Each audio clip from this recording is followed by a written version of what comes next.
ایک ہے عبدی ہی کہ جس کو رب ذوالجلال مخاطب کرے فرمائے اپنے بندے کو. سبحان اللہ. سیر کس نے کروائی؟ اللہ نے. کس کو کروائی؟ اپنے بندے کو.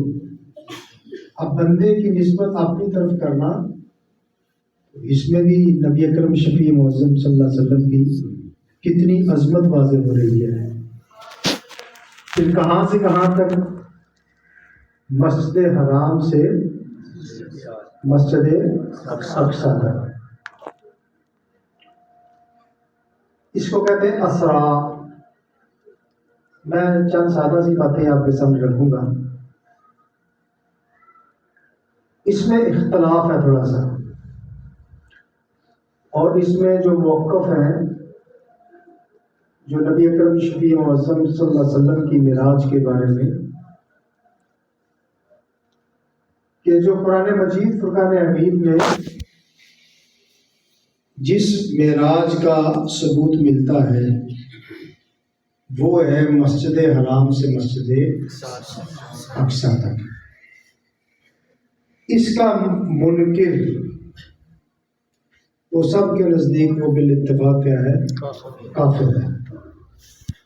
یعنی جو نبی کی اس اسرا کا انکار کرے، اس کو کہتے ہیں اسرا، یعنی سیر کرنا مسجد حرام سے مسجد اور مسجد اقصی سے سدرۃ المنتہا تک. اس کا ثبوت ہے احادیث مشہورہ سے.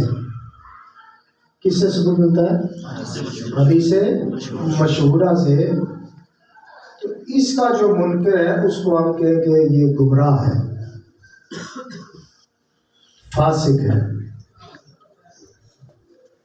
اور جو آگے سدرۃ المنتہا سے آگے رب ذوالجلال کے دیدار تک جو سفر ہے، اس کو کہتے ہیں اعراج.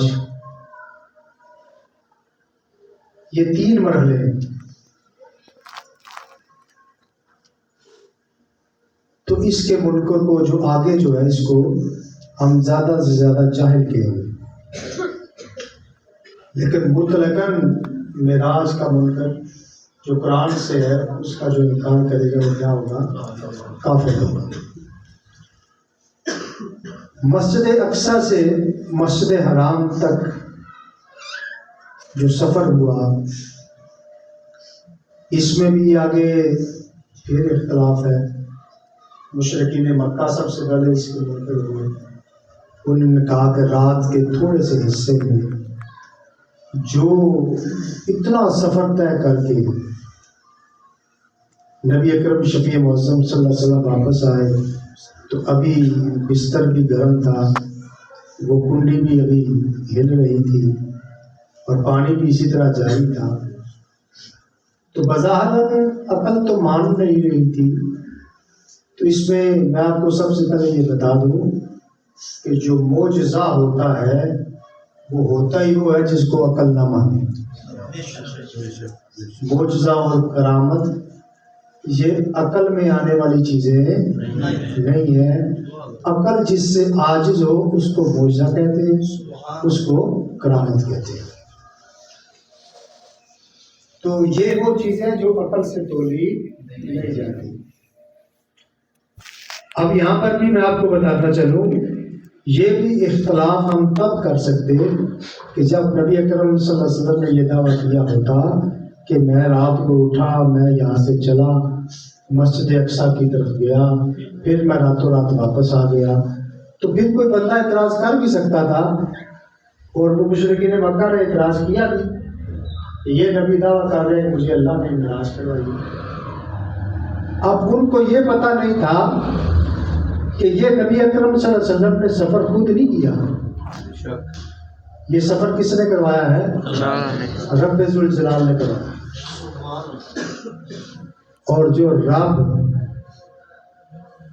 جو کن کہے جو کام ہو جاتا ہے تو وہ رب اپنے محبوب کو معراج کیسے نہیں کروا سکتے؟ بلانے والی ذات وہ ذات ہے جو ہر عیب سے پاک ہے. اب دیکھو نا، ہماری آنکھوں میں ایک نور ہے، آنکھوں میں جس سے ہم دیکھتے ہیں۔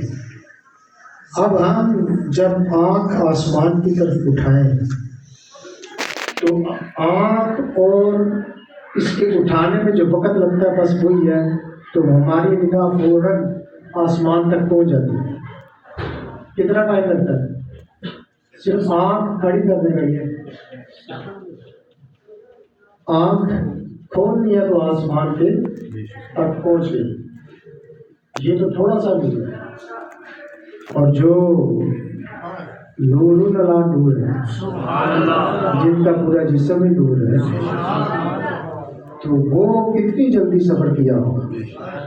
پھر جو سواری اس کا نام ہی براق، جو بجلی سے زیادہ تیز، تو پھر اس میں سفر کی بھی کون سی دقت آ سکتی ہے۔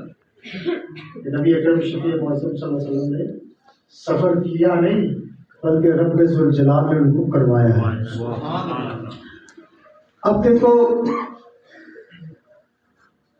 معراج، بس میں اپنی گفتگو کو ختم کرتا ہوں، ٹائم تو کے شارٹ ہے، پھر کبھی انشاءاللہ موقع ملا تو پھر کسی اور کو اس کو موضوع کو بنائیں گے۔ اس میں آپ کو بتانا چاہتا ہوں کہ معراج شریف میں نبی اکرم شفیع معظم صلی اللہ علیہ وسلم نے جنت کو بھی دیکھا، دوزخ کا بھی مشاہدہ کیا، باقی آسمان کے معاملات کو بھی دیکھا۔ ایک تو قرآن مجید فرقان حمید میں حضرت ادریس علیہ السلام کے بارے میں آتا ہے، یہ حضرت جبریل علیہ السلام کے پاس آئے اور انہوں نے ایک عرض کی، اس عرض کے مطابق ان کی جان بھی نکالی گئی، پھر جان کو ڈالا گیا، پھر آپ کو جہنم کی بھی سیر کروائی گئی، مشاہدہ کروایا گیا جہنم کا، پھر آپ کو جنت کا بھی مشاہدہ کرایا گیا۔ جس وقت حضرت ادریس علیہ السلام جنت میں گئے تو وہ کہنے لگے بس اب میں نے نیچے نہیں جانا، کیونکہ تمام معاملات، تمام وعدے پورے ہو چکے ہیں، مجھ پہ موت کا حکم بھی آ گیا، ٹھیک ہے، موت بھی ہوئی، پھر اس کے بعد میں نے جہنم کے اوپر سے گزرنا تھا وہ بھی گزرا، پھر جنت میں پہنچ گیا ہوں، تو اب واپس نہیں۔ تو اللہ تعالیٰ نے بھی حکم دیا، جبریل میرے نبی نے جو بھی کیا میرے اذن سے کیا، لہٰذا ان کو جنت میں رہنا۔ تو حضرت ادریس علیہ السلام جنت میں، ادھر جس وقت ہمارے محبوب علیہ السلام جنت میں گئے، ہر چیز کو دیکھا، مشاہدہ کیا، تو وہ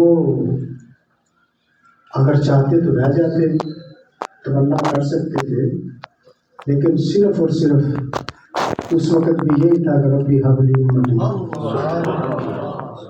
کہ یا اللہ میری امت۔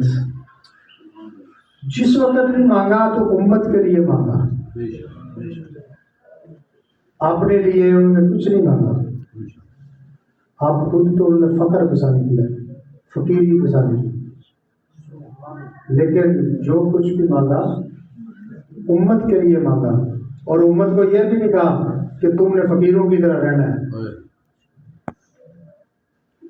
یعنی کہ تم نے بالکل فقر کو پسند کر کے رہنا ہے، حکم نہیں ہے، لیکن جو فقر کرتا ہے مرتبہ بھی اس کو بہت بڑا ملتا ہے۔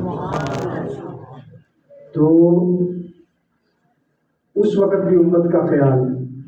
پھر معراج میں جو تحفہ ملا وہ نمازوں کا تحفہ آپ کے سامنے، 5 نمازیں ہیں، یہ آپ سب نے بار بار واقعہ سنا ہے کہ 50 تھی، 5 رہ گئے۔